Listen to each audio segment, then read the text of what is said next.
thought I'd share. My biggest takeaways from the weekend here at the drills at Lucas Oil Stadium for the 2026 Scouting Combine. We're going to go receivers first, then offensive linemen. For receivers, the first guy I want to talk about is a guy that I was expecting to look good, but we just haven't seen him during the pre-draft process, and that's Bryce Lance from North Dakota State. 6'3", 204 pounds. Trey Lance, former number 3 overall pick for the San Francisco 49ers, it's his younger brother, and this is a big receiver who can fly. He showed that off here at the 40-yard dash. He goes under 4.4 flat in the 40. He jumps over 40 inches in the vertical jump.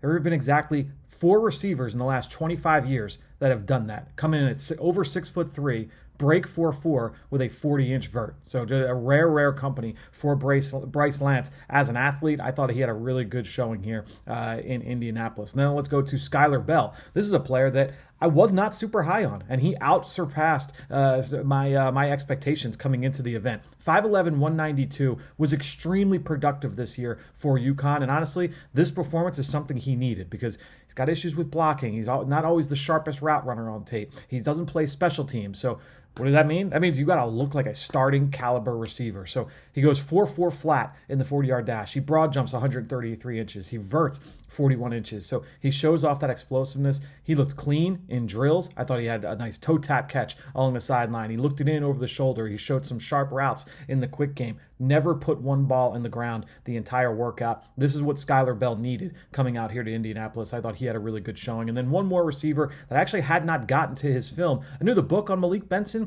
Florida State transfer, goes to Oregon this past year. Vertical threat, deep over routes, vertical routes, deep comebacks. But look at 6 foot, 189. He goes 4.37 in the 40-yard dash, 1.53, explosive out of the blocks, and with the 10-yard split. And I thought he had a good workout. He looked it in over the shoulder multiple times. I thought he aced the gauntlet drill early on in the workout. So a good workout there for Malik Benson, the wide receiver from Oregon. Now let's get over to offensive linemen. Obviously, a lot of the guys at the very top, Spencer Fano being the chief among them, he was awesome. Spencer Fano looked the part to me, like top 10, top 12 pick, slam dunk in this draft. Now, you get to the rest of it, and I think that's where Eagles fans want to know. Who are some of the other offensive linemen that are going to go in the first round that stood out here? Let's start with Monroe Freeling from Georgia. Now, I don't think he had the cleanest field workout. It wasn't that he looked bad. It's just that it was not a clean, detailed workout. But with the athletic testing, 6'7", 315 pounds, nearly 35-inch arms. So he looks the part.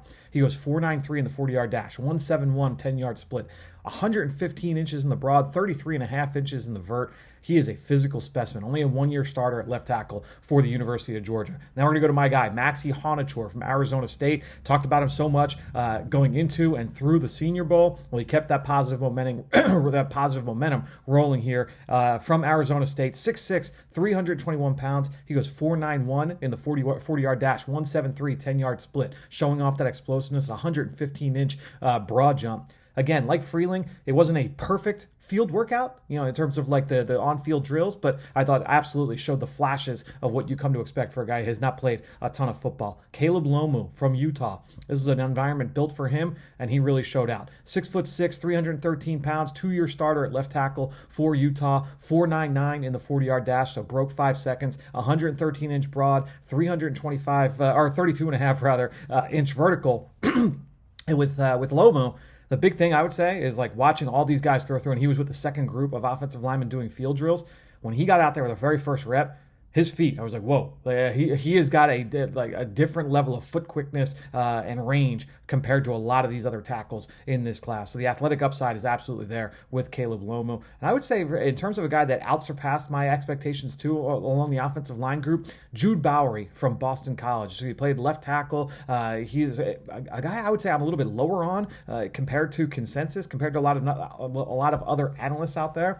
This was the first time I saw it. I was like, okay, I get it. He came in 6'5", 314 pounds, 115 inches in the broad and 34.5 inches in the vert are like freaky explosive. Honestly, that showed up because I don't look at a lot of the athletic testing numbers before they do the field workout because I don't want that to kind of cloud anything that I'm seeing.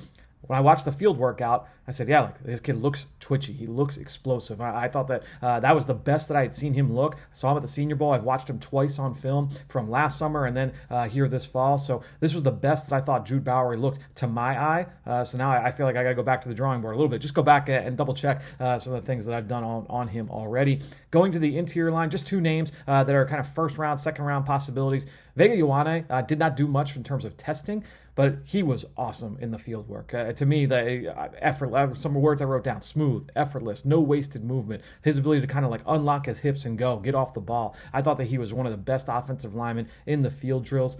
I'm going to be honest, I don't know if he's going to make it to the Eagles at 23. I think this is a guard that's going to go in the top 20, top 21 picks in this draft. And then one last guy, somewhat of a local kid from Jersey, Chase Bisontis from Texas A&M, 6'5", 315 pounds. He goes just over 5 seconds in the 40-yard dash. And like Ioane, he was just really clean in the workout. I thought he had a really good set of field drills from the first group of offensive linemen. I thought that he was one of the best guys out there. So, yeah, those are my big takeaways from the wide receivers and the offensive linemen that took the field at Lucas Oil Stadium. A lot of this stuff you can get in the draft guide. I shared a couple of nuggets. That Bryce Lance, one of only 4 receivers to do that in the last 25 years. Yeah, that's straight from the draft guide. So you're welcome for the free nugget. Go check it all out. Become a diehard, and we got a lot more data that's going in there. But thanks for following along all Combine week. I'll be back on the PHLY Eagles show soon.